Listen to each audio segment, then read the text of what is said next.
Hello grade 12s. So I'm back with another video for you to explain and basically go more in depth in terms of the concepts and ideologies I was telling you about in the last video. So I'm going to do a question paper with you, and the first thing that I'm going to say is obviously you need your calculator. It's very important so that you can calculate everything quickly and don't have to do brain maths. And then the other thing is, if you look here on my screen, when you get your exam paper, obviously they give you the instructions, but what I want us to focus on is here at the bottom where you get your questions, just detailing for you what each question is about. So here, as you can see, question 1 is the cash flow statement, the next one is bank sheet, the next one is notes and interpretation. So what I'm advising you do is, in terms of exam etiquette, is to start with the question you're most confident with, because once you know how to deal with that question and you get that done, you can then have more confidence to tackle the more difficult topics that you might find are your trouble areas. But yeah, that's just a pro tip so that you can do very well in your exams. So we're gonna go right into the first question.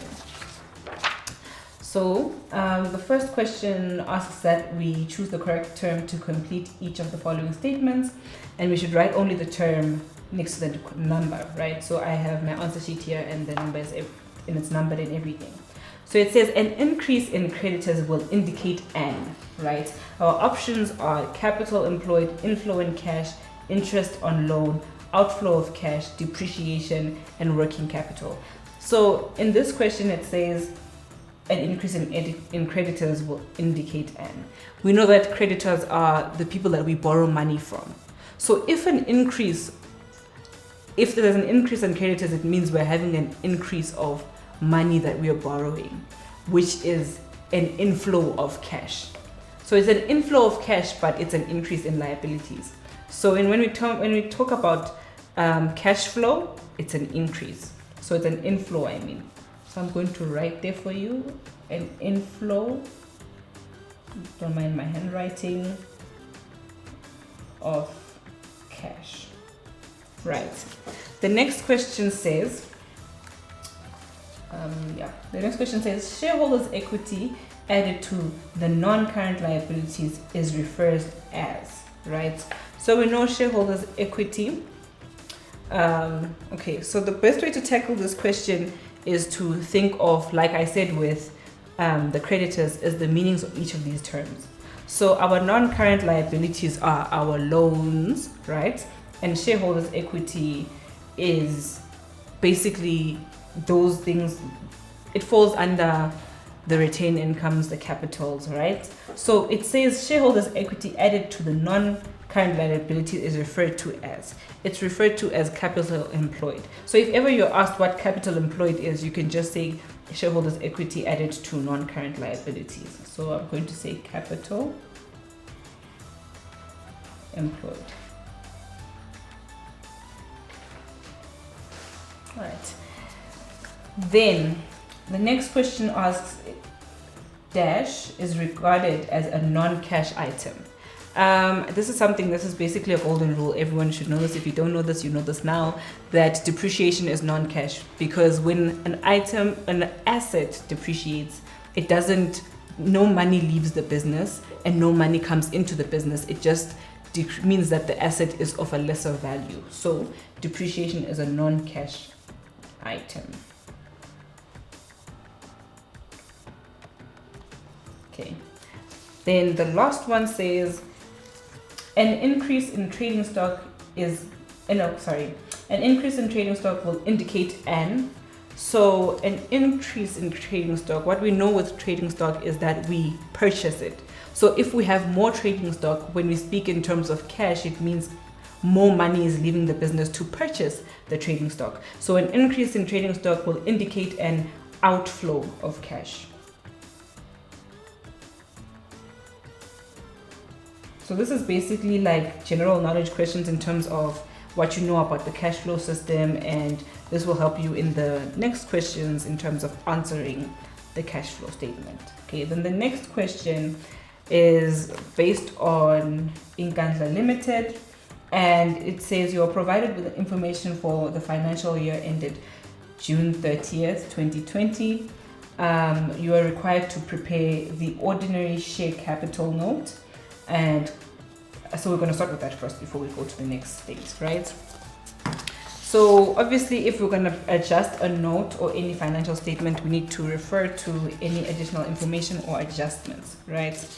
And the first thing we should do is to read everything and see. So we'll start reading from part C, because part C is where all of the adjustments come in. Above are just totals from previous years, and also the balance. So it's the balance sheet and the income statement. So these figures are going to help us complete the statements that we're asked to complete in the question. So shares says an authorized share capital of 2 million ordinary shares. So they authorized a share capital of 2 million ordinary shares. On the 30th of June in the previous year, 1,200,000 ordinary shares had been issued.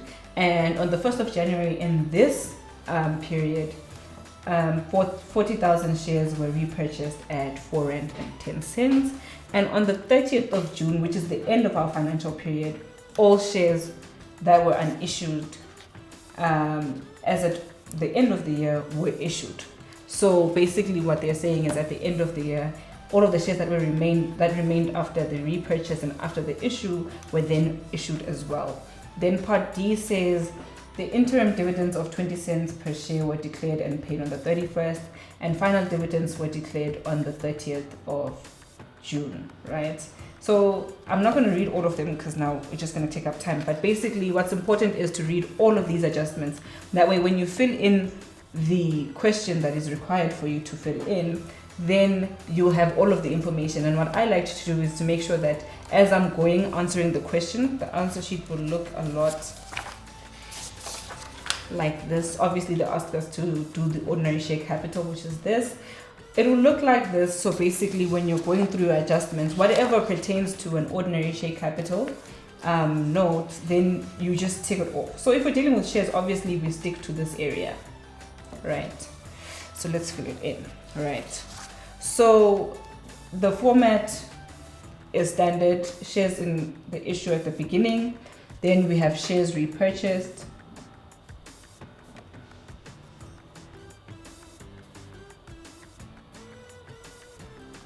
then we have shares issued during the period. So shares issued during the year.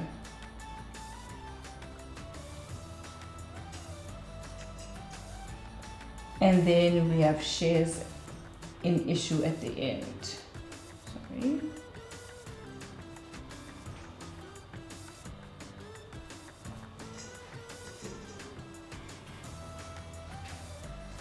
Okay. So the value for the first adjustment has been placed there for us. We know from the adjustment that we're given that 40,000 shares were repurchased. So that's a no-brainer. We just put that in there. But if they were repurchased, it means that they're no longer, that we then brought them in, right? So it's a negative for us here because they had been sold and now we are repurchasing them. So 40,000.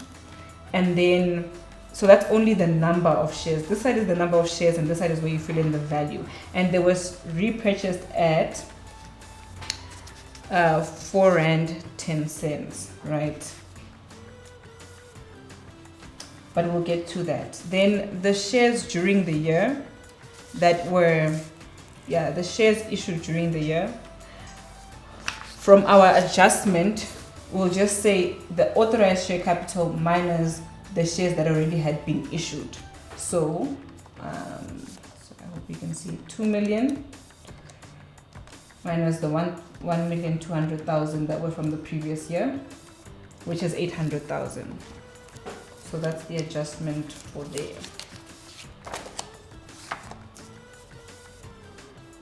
So that's 800,000 shares. And then we just calculate the total for the shares in issue at the end, right? So it's our 1,200,000 minus our 40,000. Then we add our 800,000. So that's our, sorry, 1,960,000 shares were in issue at the end, right?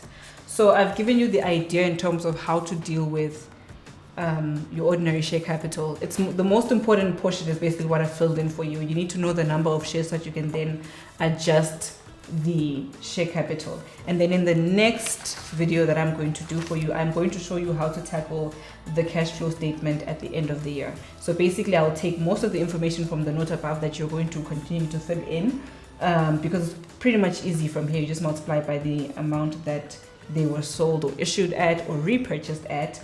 And then when we go to the next statement, we're going to deal with a lot more of the adjustments that you see over here. But other than that, I'm going to see you in the next video, and I hope that this helped you and that your exams are going to go smoothly because of this video. Bye.